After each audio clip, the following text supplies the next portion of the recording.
प्रिय विद्यार्थियों, आज हम भारतीय संविधान के भाग प्रथम संघ और उसका राज्य क्षेत्र, the union and it's territory, इसके बारे में चर्चा करेंगे। जैसा कि हमें ज्ञात है कि भारतीय संविधान में 22 भाग हैं और एक प्रस्तावना है, 12 अनुसूचियां हैं और 1 से लेकर 395 तक अनुच्छेद है। संविधान का भाग 1 राज्य और केंद्र के बारे में बताता है। केंद्र और राज्य, इनके बारे में भाग 1 में अनुच्छेद 1 से लेकर अनुच्छेद 3 तक व्यवस्था है। भाग 1 केंद्र द्वारा राज्यों का निर्माण, नए राज्यों का निर्माण, राज्यों की सीमाओं का पुनर्गठन, सीमाओं की अदला बदली, राज्यों का पुनर्गठन, इसकी शक्ति भारतीय संसद अर्थात केंद्र को देता है। इस भाग द्वारा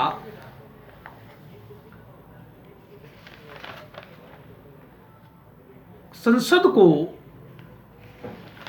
राज्यों के गठन, पुनर्गठन, सीमाओं की अदला बदली, इसकी शक्ति प्राप्त है। अगर भारतीय संविधान के भाग 1 के अनुच्छेद 1 के बारे में चर्चा करें तो इस अनुच्छेद में के सब क्लॉज 1 के बारे में अगर चर्चा करें तो इसमें लिखा है कि इंडिया, भारत राज्यों का संघ होगा। India, that is Bharat, shall be a union of states,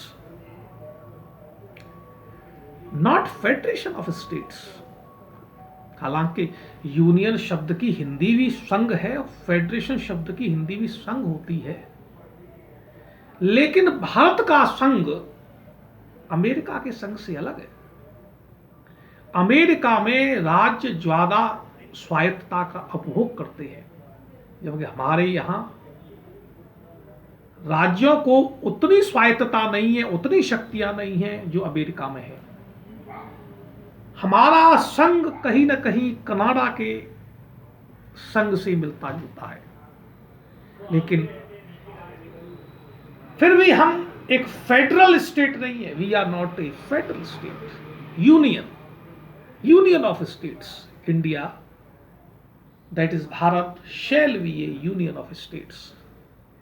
India, जिसका हिंदी में नाम भारत है, वो राज्यों का संघ होगा। ये अनुच्छेद 1 के सब क्लॉज 1 में लिखा हुआ है। अगर अनुच्छेद 1 के सब क्लॉज 2 के बारे में बात करें तो उसमें लिखा हुआ है कि सभी राज्यों एवं सभी संघ शासित प्रदेशों के नाम अनुसूची 1 में शामिल कर लिए जाएंगे।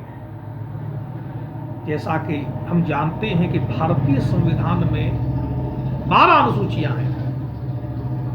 पहली अनुसूची राज्यों से संबंधित है।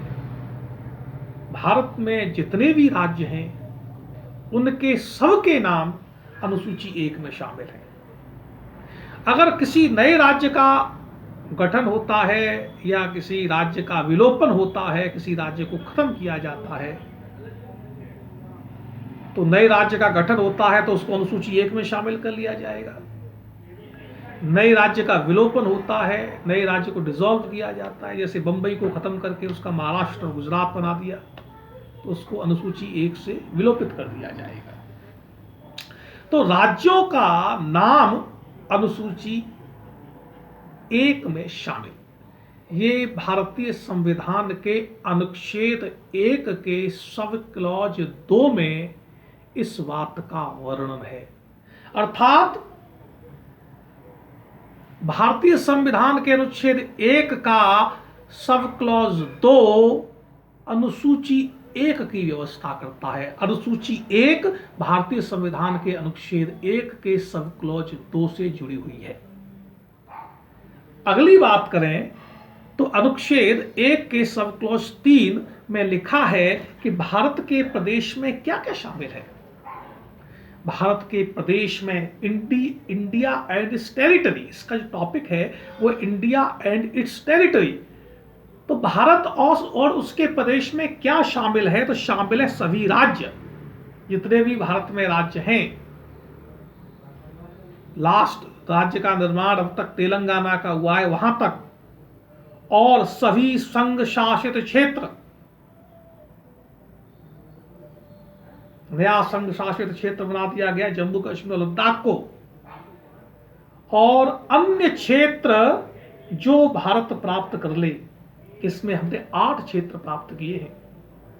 5 फ्रांस वालों से प्राप्त किए 1954 में। माहे केरल में है, यनाम आंध्र प्रदेश में है, कराईकल, पांडिचेरी और चंद्रनगर। पांडिचेरी एक यूनिट टेरिटरी है जो तमिलनाडु के पास है, कराईकल तमिलनाडु में है, चंद्रनगर उड़ीसा में है।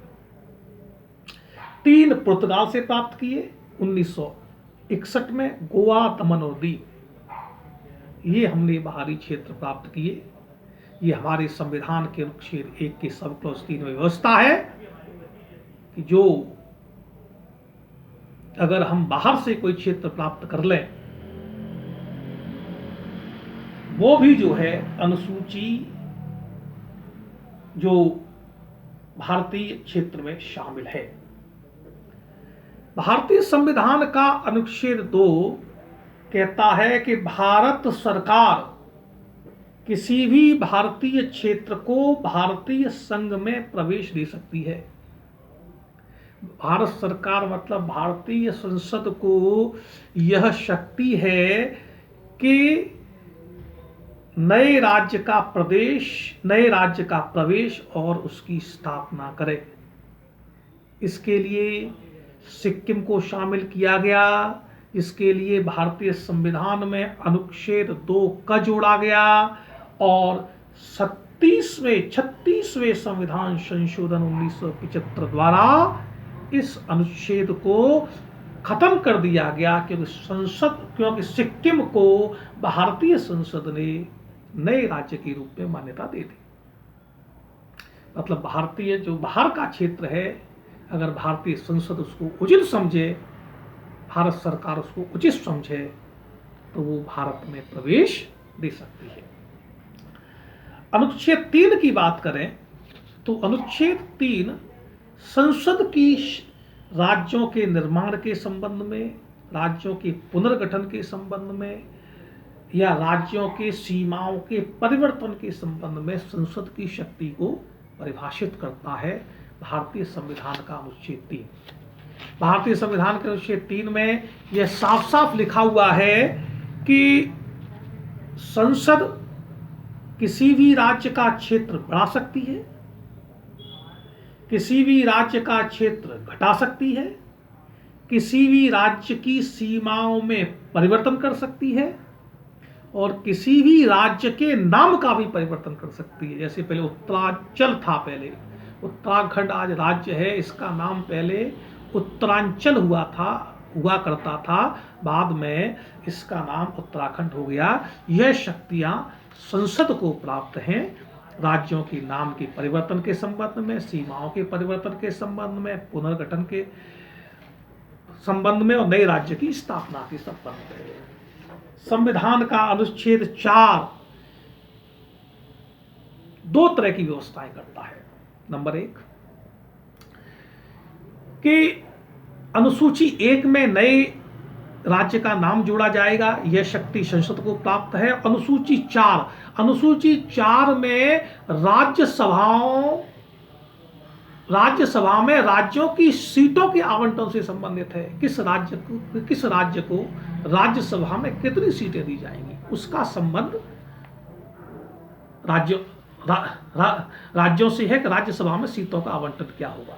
इसके लिए संसद को नियम बनाने की शक्ति अनुच्छेद 4 में दी गई है।